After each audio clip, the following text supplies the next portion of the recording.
देखो चैप्टर है क्या 6.5 ना, प्रश्न वाली 6.5।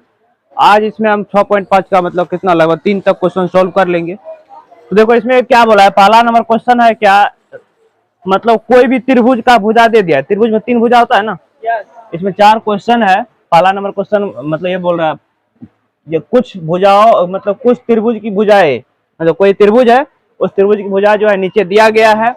तो हमें ये निर्धारित करना है, मतलब दिखाना है इसको कि इसमें से कौन समकोण त्रिभुज की भुजा है। बताओ समकोण त्रिभुज की भुजा, इसको इधर खींच दो तो। हाँ ऑप्शन नहीं है, मतलब एक एक करके हम इसमें चेक करेंगे। जैसे ये दिया हुआ है ना, अब इसमें हम एक एक करके चेक करेंगे कि फैन चल रहा है तो नहीं हिल रहा है, देखो। तो अब एक एक करके हम इसमें चेक करेंगे कौन समकोण त्रिभुज की भुजा होगा। अब बताओ समकोण त्रिभुज में क्या होता है, कर्ण का स्क्वायर बराबर क्या होता है, लंब का स्क्वायर प्लस आधार का स्क्वायर। और ये याद रखना है, कर्ण की जो भुजा होता है सबसे बड़ी भुजा होता है। अब इन तीनों में से क्या करेंगे, कर्ण का जो भुजा होगा उसको पकड़ेंगे, अगर उसका स्क्वायर करेंगे, ठीक है, उसका स्क्वायर करने के बाद वह दोनों मतलब आधार के स्क्वायर के और लंब के स्क्वायर के अगर बराबर आ गया, कर्ण का स्क्वायर बराबर हो गया अन्य दो भुजा के वर्गों के योग के, तो बोल देंगे समकोण त्रिभुज की भुजा है। अब बराबर नहीं आएगा समकोण त्रिभुज की भुजा नहीं होगा, ये ना।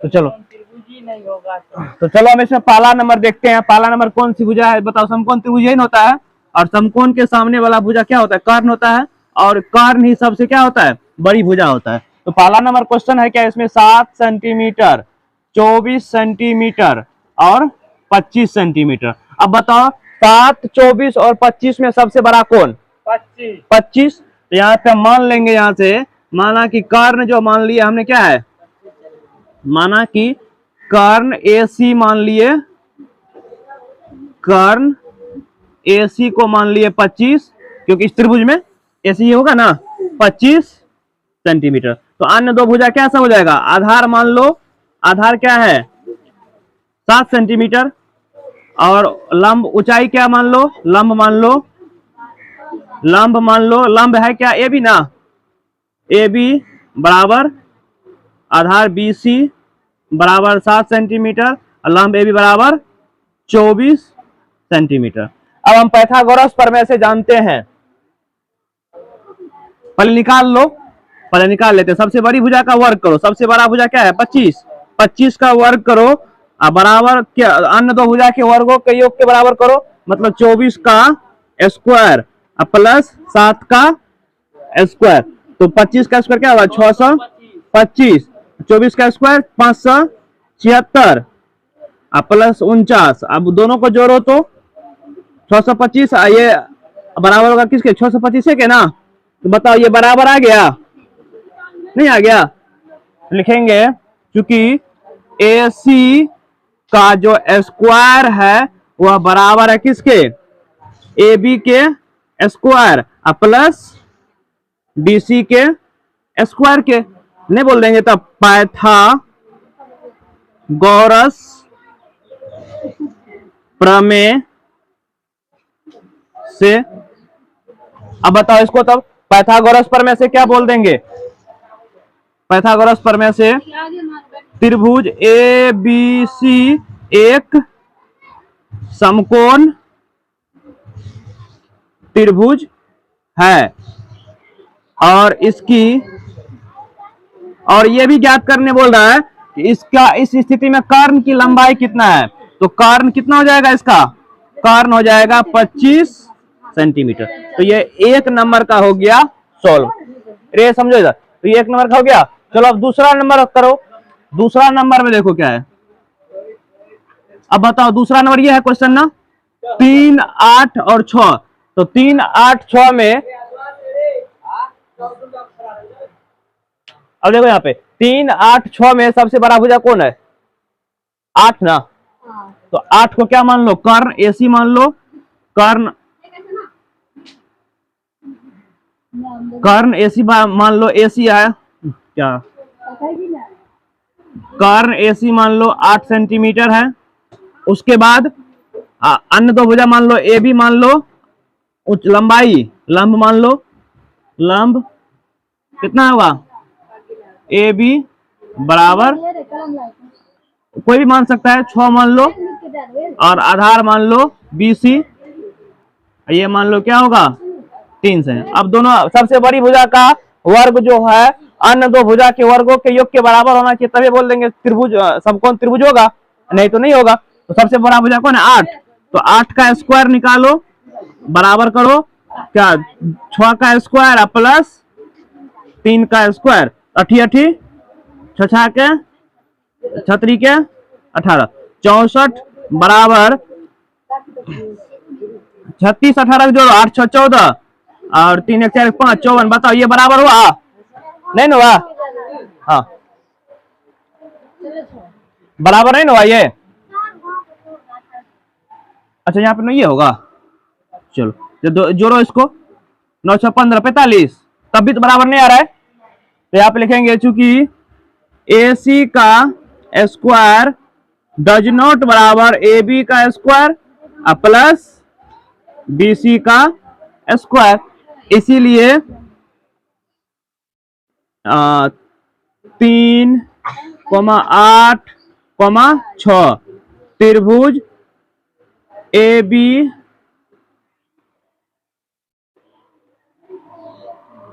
सी समकोण त्रिभुज, अच्छा समकोण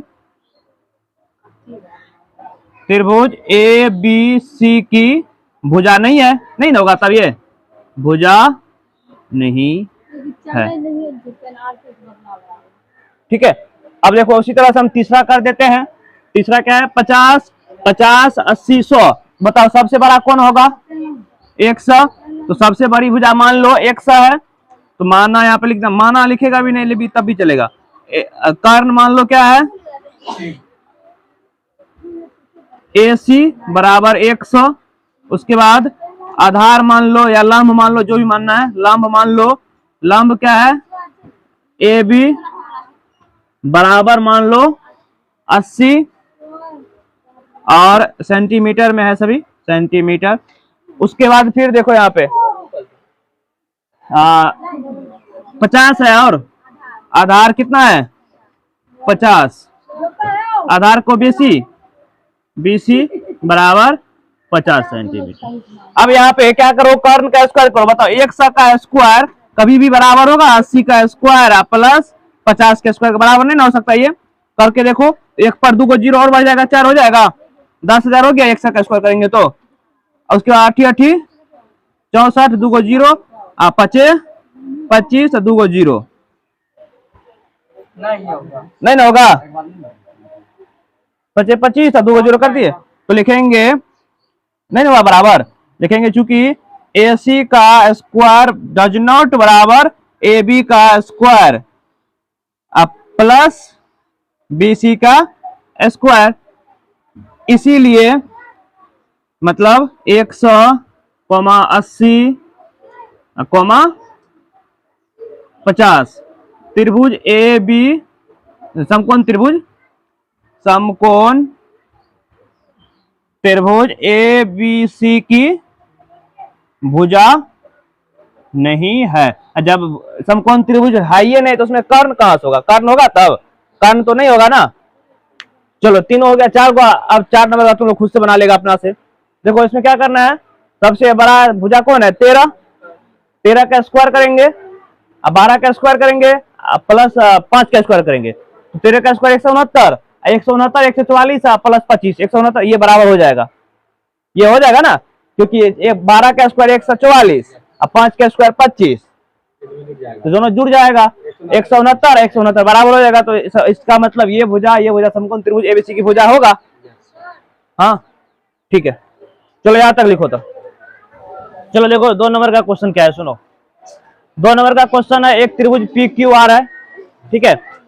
इस त्रिभुज में पी क्यू आर में कोण पी दे दिया है, समकोण है, और क्यू आर पर जो भुजा क्यू आर है, क्यू आर पे बिंदु एम इस प्रकार स्थित है कि पी एम लंब है किस पर, क्यू आर पर। तो हमें दर्शाना है, सिद्ध करना है कि पी एम का स्क्वायर बराबर होता है Q M into M R. सबसे पहले तो इसमें एक त्रिभुज बनाना पड़ेगा पी क्यू आर।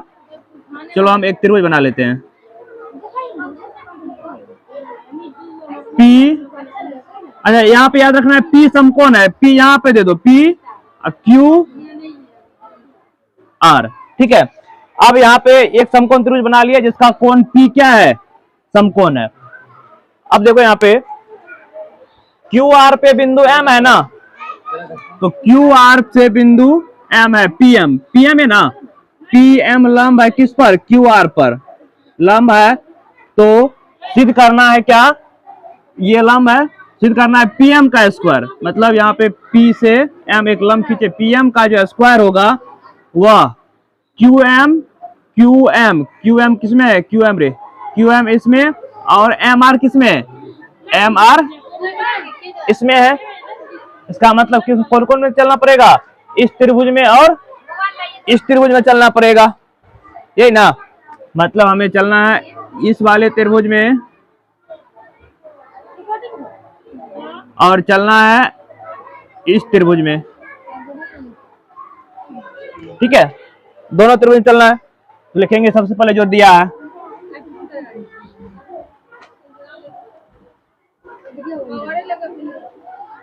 दिया है क्या,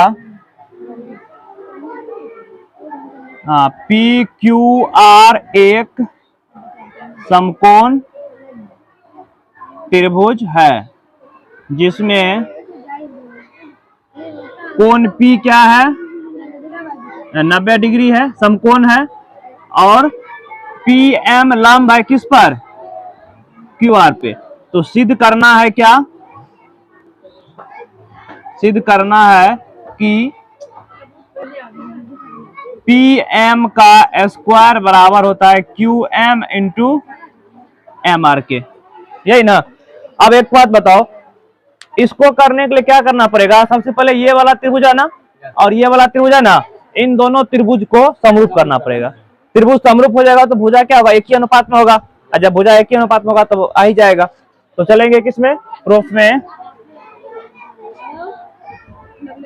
त्रिभुज पी क्यू एम, त्रिभुज पी क्यू एम तथा त्रिभुज पी आर एम, त्रिभुज पी आर एम में। तो इसमें एक चीज होता है कि ये वाला त्रिभुज सिद्ध किए थे थ्योरम, मतलब जब बता रहे थे जब थ्योरम, तो ये छोटा वाला त्रिभुज जो होता है इस पूरे बड़े वाले त्रिभुज का क्या होता है, बराबर, मतलब समरूप होता है। और ये छोटा वाला त्रिभुज इस पूरे बड़े वाले त्रिभुज क्या होता है, समरूप होता है। तो मतलब इसका मतलब ये दोनों बराबर, कहने का मतलब देखो लिखेंगे, चूंकि त्रिभुज पी क्यू एम समरूप है किसके, त्रिभुज पी क्यू आर के, और फिर त्रिभुज पी आर एम समरूप है किसके, त्रिभुज पी क्यू आर के। जब ये दोनों बराबर, ये दोनों बराबर नहीं होगा, यहाँ पे यही लॉजिक लगाना पड़ेगा। तो लिखेंगे त्रिभुज पी क्यू एम समरूप होगा किसके, त्रिभुज पी आर एम के। जब त्रिभुज समरूप हो गया तो उसका भुजा क्या हुआ, एक ही अनुपात में होगा। तो हम क्या करते हैं, देखो इस त्रिभुज में यहाँ पे नजर आ रहा है, ये वाला त्रिभुज नजर आ रहा है ना, तो इस त्रिभुज का हम आधार मान लो ये है, इस त्रिभुज का आधार क्या ले लेते हैं, पीएम, माने पहले इसमें आए ना, पहले पी क्यू एम, चलो कोई पहले इसी त्रिभुज का ले लेते हैं। इस त्रिभुज का आधार मान लो पीएम है, और हाँ इस त्रिभुज का आधार मान लो क्यू एम है, क्या है, क्यू एम। उसके बाद फिर आधार माना उसको, मतलब दो त्रिभुज बन रहा है ना, यहाँ पे देखो ये वाला त्रिभुज है, एक ये वाला त्रिभुज समरूप हो गया ना, तो इस त्रिभुज का ये भुजा, इस त्रिभुज का ये भुजा एक ही अनुपात में हो सकता है ना, कर सकते हैं, जिसका हमें जरूरी है। मान लिया ये भुजा इस भुजा के अनुपात में है, और इस त्रिभुज की ये हो गया, इस त्रिभुज का ये भुजा